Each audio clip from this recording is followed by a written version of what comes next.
Hey everyone, welcome to Plants and Politics. So, Fox News Channel is trying something new and it's not winning them fans. So, for the first time ever, their primetime hosts are telling the truth. It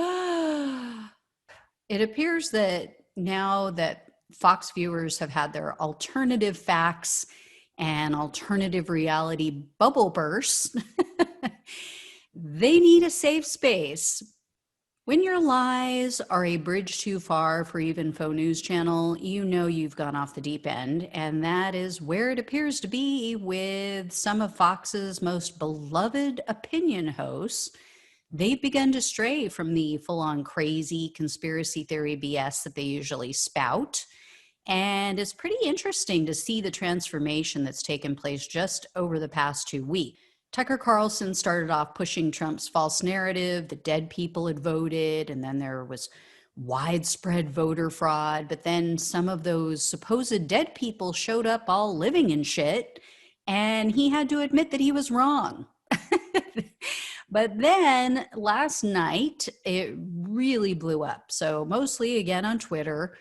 It blew up after Carlson did a segment calling out Trump's new conspiracy theorist attorney, Sidney Powell, for failing to actually release the Kraken as promised. So take a look or listen, depending on where you're listening or watching, and you can see what he said that made MAGA heads explode. So that's a long way of saying we took Sidney Powell seriously. We had no intention of fighting with her. We've always respected her work. We simply wanted to see the details. How could you not want to see them? So we invited Sidney Powell on the show. We would have given her the whole hour. We would have given her the entire week, actually, and listened quietly the whole time at rapt attention.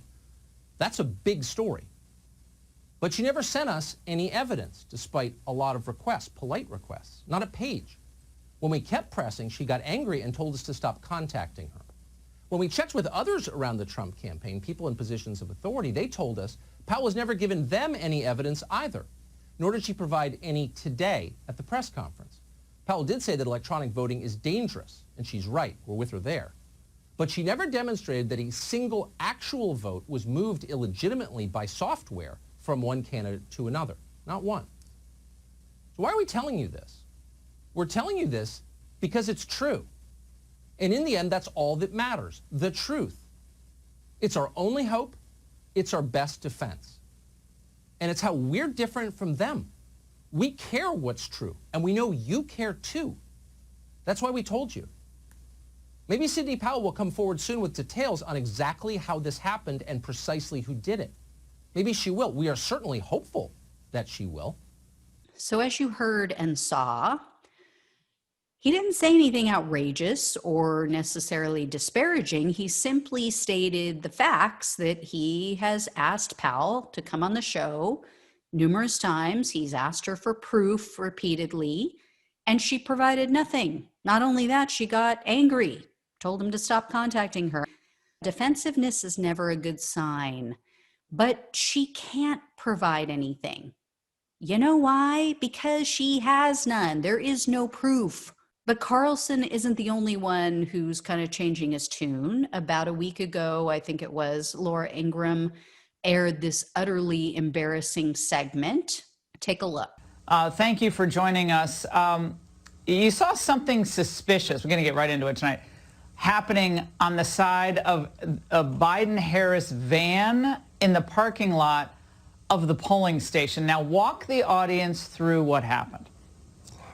I went out to go for a walk on my break, and I probably had a 150, 175-foot stretch where I was walking. The Biden van was parked along this stretch, and I was walking to it, so about 150 feet. I was walking, and I could see these people hand over what appeared to be white envelopes, just hand over onto this table. And as I got closer, the envelopes were being torn open. There were two people dropping the envelopes and two people ripping them open and turning and facing the van and drawing on them or marking them. And as I got closer, as I was walking, they would put things down and pick more paper up and mark on the van and then put it down and pick some more up. And as I got closer, I thought, those are ballots. And I didn't, I was in my polling uniform, basically. And as I walked by, I looked and I thought, those are ballots. And it kind of was an odd, like, what are they doing? There were 4 total people, but only 2 were marking and opening the envelopes and the paper. And it took about a 6-minute walk to walk this parking lot, and I did it. I just walked my entire lunch hour. And so I came around a second time, and they're still opening and marking the ballots. But you didn't And say anything? You didn't say anything when you first saw it? I mean, how close were you to be able to see a ballot? Well, as I was walking towards them, I was, like if you're coming down a sidewalk on a block, and say the van was maybe a block and a half away. So I'm walking up to the van. When I get to them, I kind of give them a wide berth because they're all standing there, and we were told not to interact with anybody out there. I mean, seriously, were they wearing Biden-Harris t-shirts too? Were they wearing hats that read "Riding with Biden"? Did they get on a bullhorn or a PA system and announce that they were with the Biden team? Are these people for real? If you're trying to steal ballots, do you pull up in a Biden branded van to do it? And would you do it in plain sight in front of poll watchers? What a clown. What an absolute clown. So even Ingram, though, even after this tomfoolery, even after her making a total fool of herself on national TV, even she has started to back away from this nonsense. She did a segment in this past week which caused another MAGA meltdown online. She highlighted, as I understand, information that had been published by CNN, which discredited Trump's voter fraud allegations.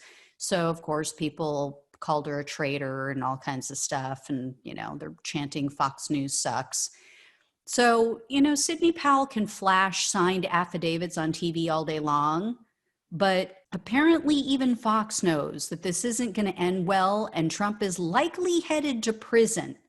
So it appears they're jumping ship early, because the fact is that most of those affidavits aren't worth the paper they're written on.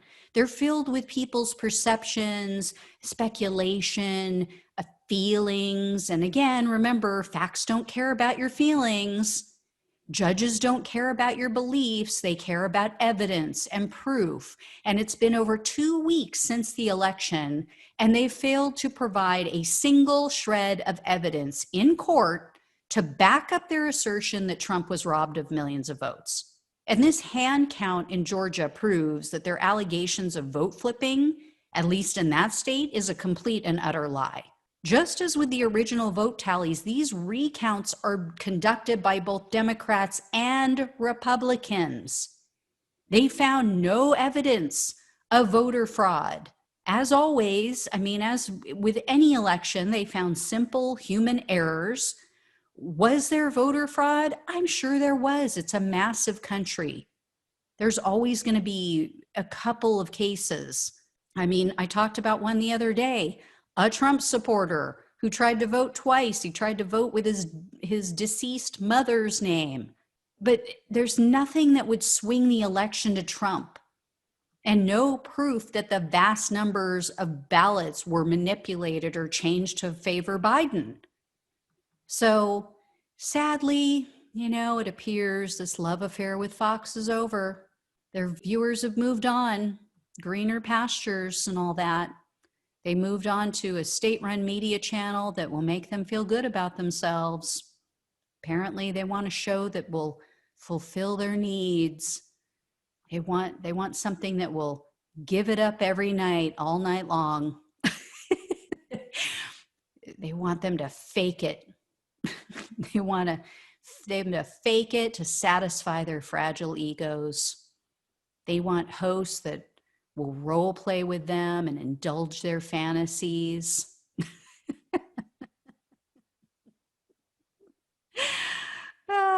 So I guess the only question now is, what's Fox going to do? What are they going to do now that they've alienated their own viewers? But now, I mean, for years now, they've alienated the vast majority of Americans who aren't on board with their race baiting and their white supremacist undertones. Who is their audience going to be?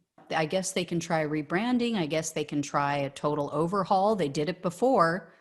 They did it back, I think it was in the 90s. I used to watch Fox. I used to watch Steve and Jillian in the morning.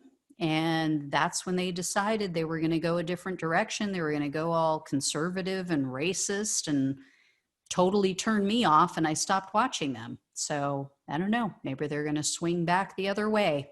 All right, guys. As always, like, share, subscribe. Thanks for watching and listening. I'll talk to you soon. Take care. Thanks for listening to Plants and Politics.